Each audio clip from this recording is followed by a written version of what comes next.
Hello students, class 8 के social science के history के lesson number 3 agrarian structure under the British के part 2 में आपका स्वागत है। बच्चों, आज हम आगे लेसन पढ़ेंगे, तो लेसन पढ़ना शुरू करते हैं। द डेसिनियल सेटलमेंट, डेसिनियल व्यवस्था। Lord Cornwallis also made an attempt to reform the revenue department. Lord Cornwallis ने भी राजस्व विभाग में सुधार करने का प्रयास किया। In 1790, a 10-year settlement was made with the zamindars. 1790 में जमींदारों के साथ 10 वर्ष का समझौता किया गया। The zamindar was recognized as the owner of the land. जमींदार को जमीन के मालिक के रूप में मान्यता दी गई। He was required to pay annual revenues to the state on the basis of 89% of the rental. 89% किराए के आधार पर उसे राज्य को वार्षिक राजस्व चुकाने का जिम्मा सौंपा गया। The old committee of revenue was renamed as the board of revenue. राजस्व की पुरानी कमेटी का नाम बदलकर राजस्व बोर्ड रखा गया। In 1793, the decennial settlement was declared permanent and came to be known as the Permanent Settlement of Bengal. 1793 में डेसिनियल व्यवस्था को स्थायी घोषित कर दिया गया और इसे बंगाल की स्थायी बंदोबस्त व्यवस्था के नाम से जाना गया। The zamindar had to pay 89% of his collection as revenues to the state and this amount was fixed forever. जमींदार को जमा राशि का 89% राज्य को राजस्व के रूप में देना होता था तथा यह राशि हमेशा के लिए तय कर दी गई। It was not to be increased in future. इसे भविष्य में बढ़ाया नहीं जाना था।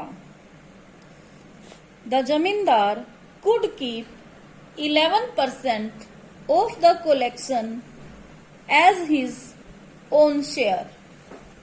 जमींदार जमा राशि का 11% अपने पास रख सकता था।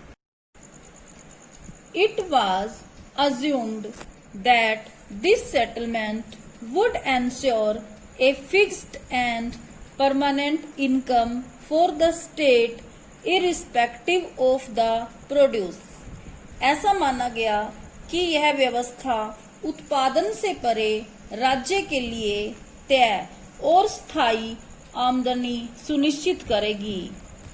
It also saved the governments expenditure on annual assessments. इसने सरकार के वार्षिक आकलन और लेखे जोखे का खर्च भी बचाया।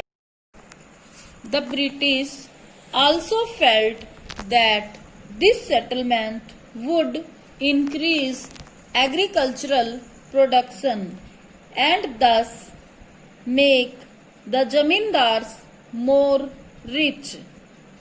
अंग्रेज भी यह महसूस करते थे कि यह व्यवस्था कृषि उत्पादन बढ़ाएगी और इस प्रकार जमींदारों को और अधिक अमीर बनाएगी।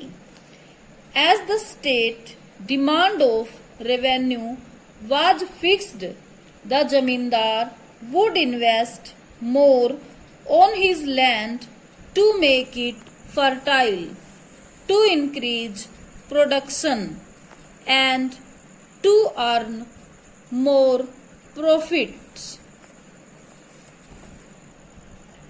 क्योंकि राज्य की राजस्व की मांग निश्चित थी, उत्पादन बढ़ाने के लिए और अधिक लाभ कमाने के लिए जमींदार उसकी भूमि को उपजाऊ बनाने के लिए इस पर और अधिक खर्च करेगा। By solving the problem of revenue permanently, the British could also focus on other activities of the state like spread of education etc. राजस्व की समस्या को स्थायी रूप से हल करके अंग्रेज राज्य की दूसरी गतिविधियों जैसे शिक्षा का विस्तार आदि पर ध्यान केंद्रित कर सकते थे। This settlement, however, had its own problems. हालांकि इस व्यवस्था की अपनी समस्याएं थी। It is said that it created feudalism at the top and serfdom at the bottom.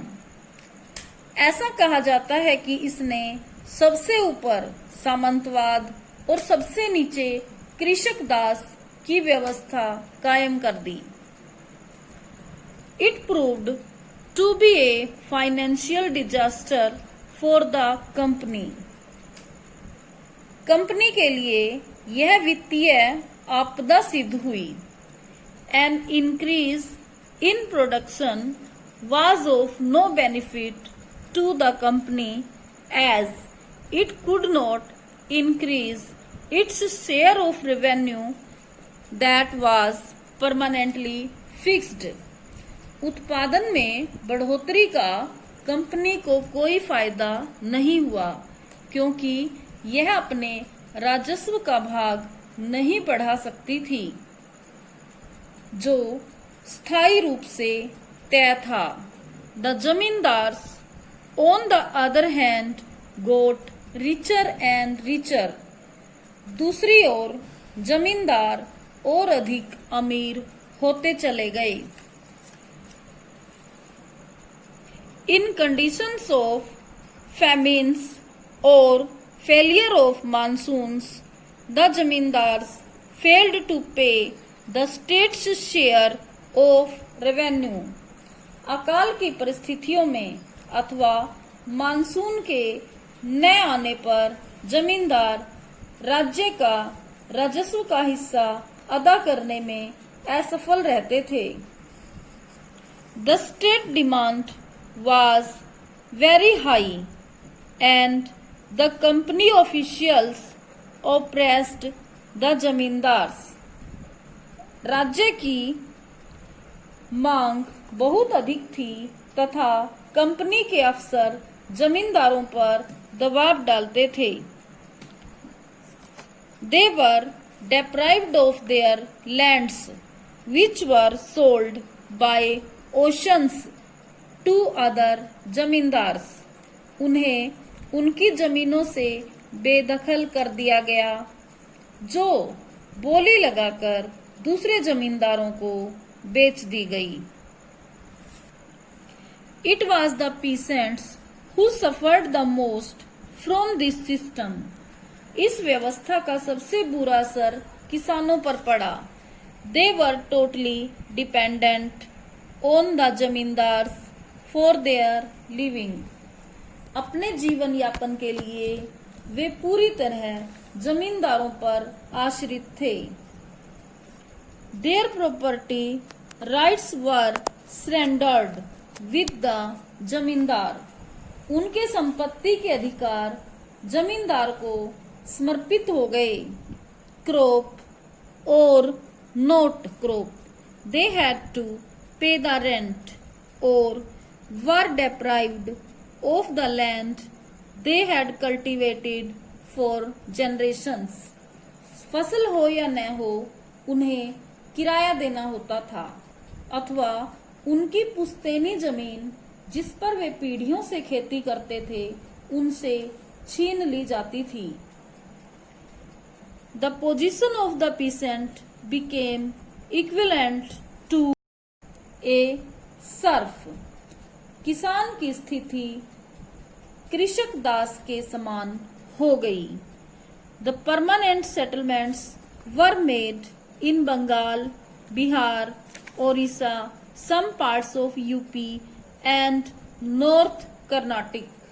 स्थायी बंदोबस्त की व्यवस्था बंगाल, बिहार, उड़ीसा, उत्तर प्रदेश के कुछ भागों और उत्तरी कर्नाटक में की गई।